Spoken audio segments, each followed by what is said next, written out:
des saints vous lit le secret de Marie.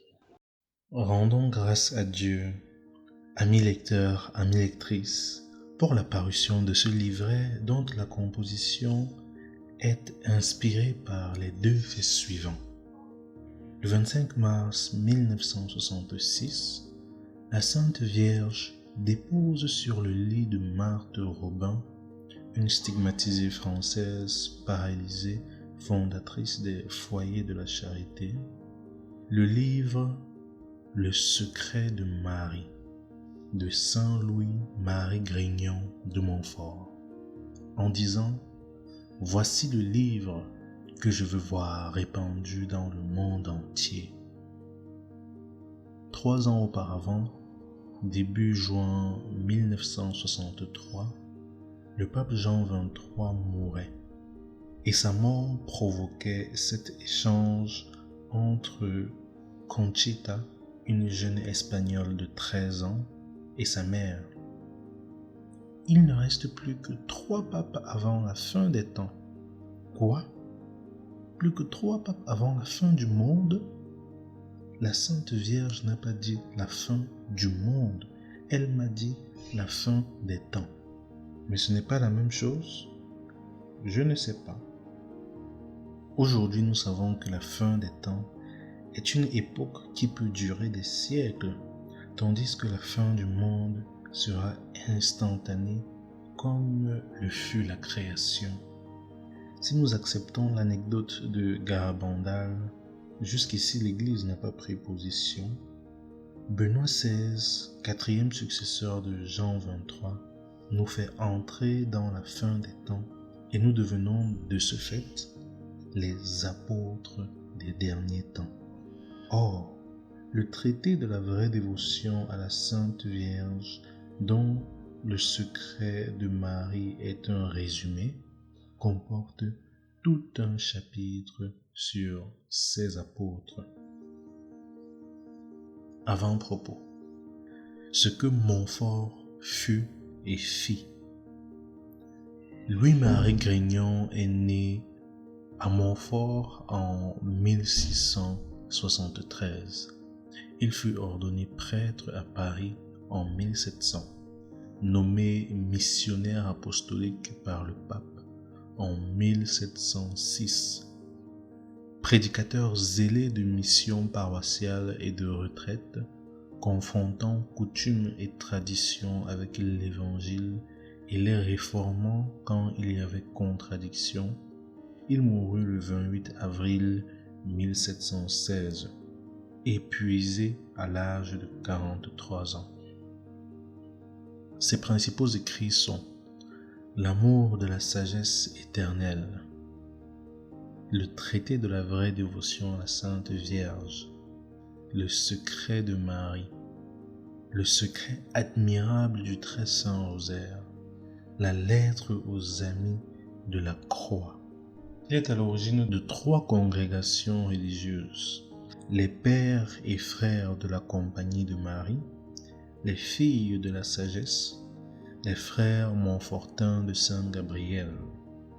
Sa spiritualité a inspiré aussi, entre autres, les pères rogationnistes, l'Oasis de la paix, les militantes de la Vierge du Burundi, la Légion de Marie, les foyers de la charité, la communauté des béatitudes. Le pape Jean-Paul II lui avait emprunté sa devise « Totus tuus », tout à toi. Dieu seul et à Jésus par Marie. La devise et le slogan montfortin résument bien la doctrine catholique. A. Dieu est notre but unique. B. Jésus, l'unique médiateur entre le Père et nous. C. À Jésus par Marie, une option, un choix délibéré. A. Dieu est notre unique but. Saint Paul l'affirme catégoriquement. Pour nous, il n'y a qu'un seul Dieu, le Père, de qui d'où vient et vers qui nous allons. 1 Corinthiens 8, 6.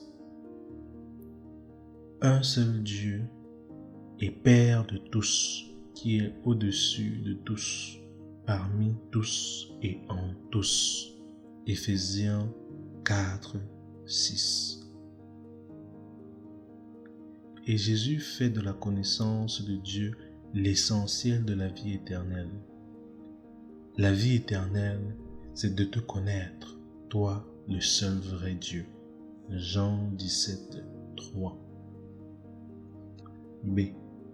Jésus est l'unique médiateur entre Dieu et nous. Je suis le chemin. Nul ne vient au Père que par moi. Jean 14, 6. Proclame-t-il lui-même. Pierre le redit avec conviction devant le Sanhédrin.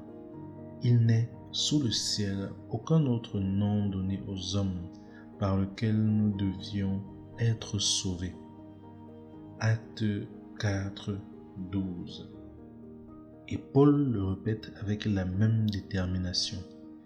Il n'y a qu'un seul Seigneur, Jésus-Christ, par qui tout existe et par qui nous allons vers le Père.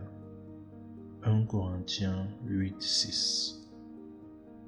À leur suite, Montfort affirme: Jésus-Christ, notre Sauveur, vrai Dieu et vrai homme, doit être la fin dernière, le but de nos autres dévotions.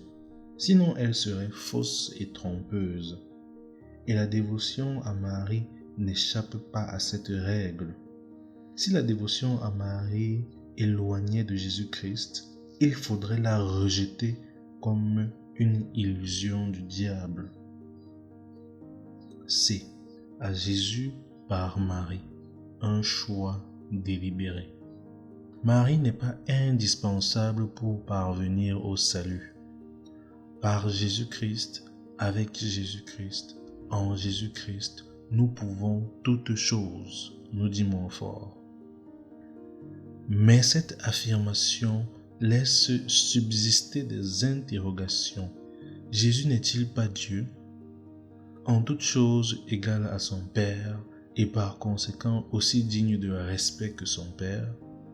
Notre pureté est-elle assez grande pour nous unir directement à lui et par nous-mêmes? N'avons-nous pas besoin d'un médiateur auprès du médiateur même? Et Montfort de conclure: disons hardiment avec saint Bernard que nous avons besoin d'un médiateur auprès du médiateur même et que Marie est celle qui est la plus capable de remplir cet office. Pour faire un choix judicieux et approprié, il importe de bien situer Marie dans le plan créateur de Dieu, car Marie est une créature. Montfort écrit logiquement: j'avoue avec toute l'Église que Marie, n'étant qu'une créature sortie des mains du Très-Haut, comparée à Sa Majesté infinie, est moindre qu'un atome, ou plutôt n'est rien du tout, puisqu'il est celui qui est. Mais cette créature est le chef-d'œuvre de Dieu. Marie est l'excellent chef-d'œuvre du Très-Haut, la mère admirable du Fils, l'épouse fidèle du Saint-Esprit. Dieu le Père a fait un assemblage de toutes les eaux qu'il a nommées la mer. Il a fait un assemblage de toutes ces grâces qu'il a appelées Marie. Dieu le Fils est descendu dans son sein virginal pour y prendre ses complaisances. Quand le Saint-Esprit l'a trouvé dans une âme, il y vole, il y entre pleinement. Le choix de Marie n'est pas arbitraire. Étant le moyen dont Jésus s'est servi pour venir jusqu'à nous, donc a priori le meilleur, Marie est aussi le moyen dont nous devons nous servir pour aller à lui, ce moyen étant en outre le plus assuré, le plus aisé, le plus court et le plus parfait. Si nous établissons la solide dévotion à la très sainte Vierge, ce n'est que pour établir plus parfaitement celle de Jésus-Christ. Car la dévotion à Marie ne nous est nécessaire que pour trouver Jésus-Christ parfaitement, l'aimer tendrement et le servir fidèlement.